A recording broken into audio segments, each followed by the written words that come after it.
are watching Kali News. ये जो building बनी है ये गनी जेठवा ने बनाया है, गनी जेठा ने बनाया है। जुमा ने इसके बाद की जुमा को हम लोग पूरा घेराव करेंगे पायदुनी पुलिस स्टेशन का। जब इंक्वायरी करे कि ये कैश पैसा 150 करोड़ गया किधर। डिमांड की कि हर टेनेंट को अपना पैसा वापस मिलना चाहिए और जब तक वो वापस पैसा नहीं मिलता जब तक उनको भाड़ा मिलना चाहिए।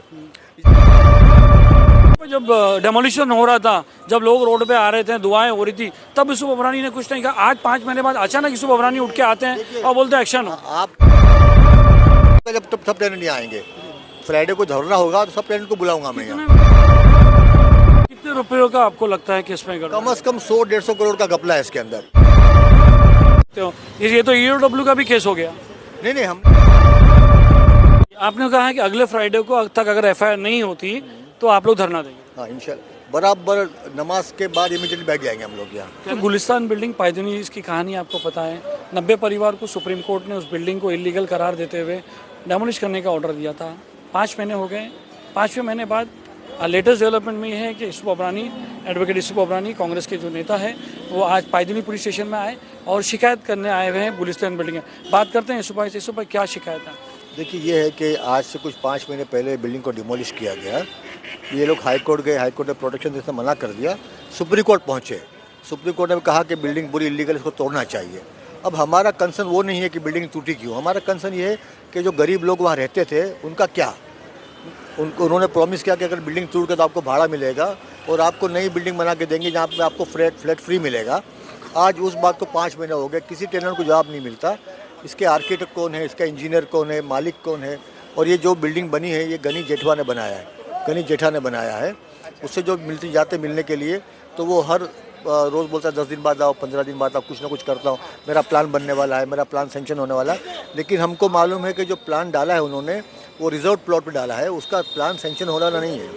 लेकिन ये लोग अभी भी मतलब मंत्रालय जाके, बीएमसी में जाके कुछ मैनेज करने की ट्राई करते हैं। लेकिन हमको पूरा यकीन है कि यहाँ बिल्डिंग बनने वाली नहीं है और यहाँ के टेनेंट रास्ते पर रहेंगे। तो हमने डिमांड की कि हर टेनेंट को अपना पैसा वापस मिलना चाहिए और जब तक वो वापस पैसा नहीं मिलता जब तक उनको भाड़ा मिलना चाहिए। इस बात की उसने प्रॉमिस की थी, लेकिन हम बार बार बोलने के बाद भी अब नहीं हो रहा है। तो आज हमने कंप्लेंट की है और आइंदा जुमा को, ये जो आता है जुमा ने, इसके बाद की जुमा को हम लोग पूरा घेराव करेंगे पायदुनी पुलिस स्टेशन का जब तक कि ये आदमी को अरेस्ट नहीं होता। सिर्फ ये आदमी नहीं, प्लॉट का मालिक कौन है, इसका आर्किटेक्ट कौन था, प्लान किसने बनाया, कंस्ट्रक्शन किसने किया, कॉन्ट्रैक्टर कौन था और स्ट्रक्चर इंजीनियर कौन था, सब जिम्मेदार है। क्योंकि बीएमसी के डायरेक्टिव है कि इलीगल बिल्डिंग बनना नहीं चाहिए, उसके लिए कोई आर्किटेक्ट हो तो वो भी जिम्मेदार है, अगर कंस्ट्रक्शन किसी ने किया वो भी जिम्मेदार है, पुलिस के लोग जिम्मेदार हैं और बीएमसी के लोग जिम्मेदार हैं। तो हम ज़्यादा सब हम नहीं जानते, हम चाहते हैं कि जो आदमी ने पैसा लिया वो पैसा रिटर्न करे वापस हमको। और जिसका प्लॉट है वो प्लॉट, उसके खिलाफ एक्शन लिखा है मैंने कि प्लॉट वाले के ओनर के खिलाफ, जिसने कंस्ट्रक्शन किया उसके खिलाफ, जो आर्किटेक्ट है उसके खिलाफ, जो बीएमसी का अधिकारी उसके खिलाफ और इवन पुलिस के जो लोग थे उनके खिलाफ, सबके खिलाफ इंक्वायरी होना चाहिए। जब डेमोलिशन हो रहा था, जब लोग रोड पे आ रहे थे, दुआएं हो रही थी, तब यूसुफ अबरानी ने कुछ नहीं कहा। आज 5 महीने बाद अचानक यूसुफ अबरानी उठ के आते हैं और बोलते हैं एक्शन हो। आप वहाँ के टेनेंट से बात कीजिए, आपको मालूम होगा कि सबसे पहला मैं ही था जो बिल्डिंग को तोड़ने से रोकने की कोशिश कर रहा था। इसलिए कि टेनेंट मेरे पास आए थे और लगातार मेहनत की मैंने। लेकिन जब मालूम है कि पूरी बिल्डिंग इलीगल है तो कुछ, लेकिन वो था कोरोना का वक्त था ना, कोरोना का माहौल था, हम के लोग कहाँ जाएंगे, बीमारी फैल चुकी है। तो हमने उस टाइम सपोर्ट किया टेनेंट को। लेकिन जब बिल्डिंग बची नहीं तो आज भी टेनेंट के सपोर्ट में खड़ा हूँ मैं कि उनको पैसा मिलना चाहिए, उनको भाड़ा मिलना चाहिए, वरना जब तक वो जेल नहीं गया जब तक उसके खिलाफ लड़ता रहूँगा मैं। तो भाई वो टेनेंट लोग आपके पास कौन आया, मतलब टेनेंट्स लोग आए? मंसूर है मेरे पीछे खड़े हैं, इनके भाई मोहम्मद हैं, 2 हैं और बाकी बहुत सारे लोग हैं। लेकिन आज मैं अकेला आया था कंप्लेंट लिखाने के कि धरना जब होगा जब तब सब टेनेंट नहीं आएंगे।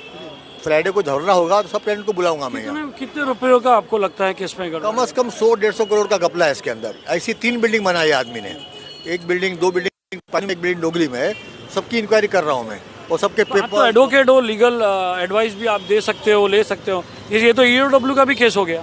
नहीं हमने तो देखो लिखा है इसमें एनआईए, सीबीआई और जो कंसर्न अथॉरिटी है वो इंक्वायरी करे कि ये कैश पैसा 150 करोड़ गया किधर। तो आपने जो लेटर जो है ये आप ईओडब्ल्यू, एनआईए को भी देंगे, सीबीआई को भी? हमने अभी क्या है, इनको वार्निंग किया है कि हम इसकी इंक्वायरी होना चाहिए, एनआईए के थ्रू होना चाहिए।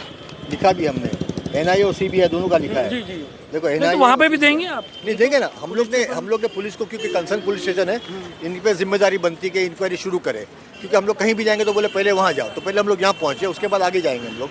लेकिन हमको सब तरीके मालूम है कि ये कंप्लेंट कहाँ कहाँ होनी चाहिए, क्या क्या एक्शन होना चाहिए। मैं इवन क्रिमिनल कोर्ट भी अप्रोच करूँगा कि पैसे का हिसाब करो कि पैसा गया किधर, इसका मालिक, पैसे का मालिक कौन है, उसका मिसयूज हो सकता है, गलत काम के लिए उसका इस्तेमाल हो सकता है, वो सब इंक्वायरी होगी। एक आखिरी सवाल यूसुफ भाई के एक बिल्डिंग सुप्रीम कोर्ट बोलती है फुल्ली लीगल है, 10 माला बन गया, 90 फैमिली वहाँ पर रह रही है और वो बेघर हो रहे हैं, पुलिस स्टेशन को क्या कॉग्निजेंस ऑफ ऑफेंस नहीं करना चाहिए था? देखिए, क्योंकि वहाँ की इनकी कंप्लेंट भी है इसके पहले की।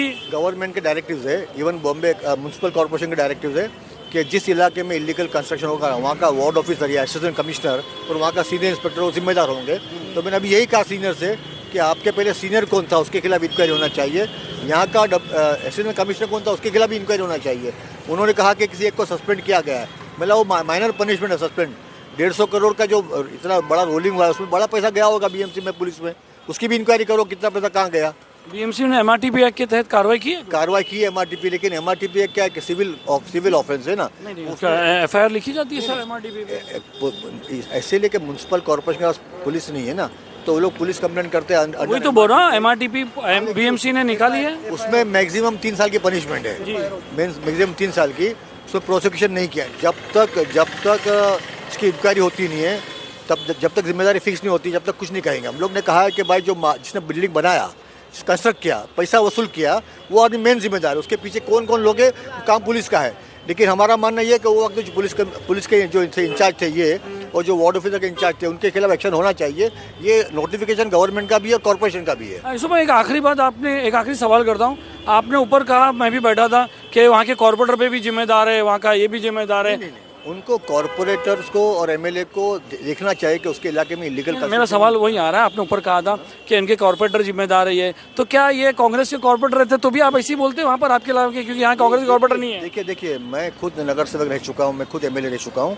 पार्टी कोई भी हो, हम लोग बात करें बिल्डर की, इलीगल कंस्ट्रक्शन की और टेनेंट की, यहाँ कुछ पार्टी का मामला आता नहीं है। अगर मेरी पार्टी का भी आदमी जिम्मेदार मैं कहूँगा, यहाँ कौन नगर सेवक है आज मुझे मालूम नहीं है, यहाँ का आमदार का क्या इसमें रोल है मुझे मालूम नहीं है, क्योंकि जहाँ तक हमको मालूम है कि ऐसे कामों में नॉर्मली सियासत के लोग नहीं जाते, और इसमें ये तो प्योर मतलब अंडरवर्ल्ड का काम है, ये गलत लोगों का काम है, गुंडे मवालियों का काम है, ये अच्छे आदमी का काम नहीं है। जी, आपने कहा है कि अगले फ्राइडे को तक अगर FIR नहीं होती तो आप लोग धरना देंगे? हाँ इंशाल्लाह, बराबर नमाज के बाद इमीडिएटली बैठ जाएंगे हम लोग यहाँ। टेनेंट्स रहेंगे आपके साथ? पूरे टेनेंट रहेंगे, सबको बुलाया जाएगा, उनकी ग्रीवेंस क्या है वो आपसे बात करेंगे, आपको कहेंगे, आप उनसे सुन सकते हो कौन कौन ने कितना पैसा किसने दिया है, कौन कितना परेशान है, वो कौन कहाँ रहता है, कितना उसको भाड़ा देना पड़ता है महीने का, वो सब बताएंगे आपको। जी, बहुत बहुत शुक्रिया करें इस बात।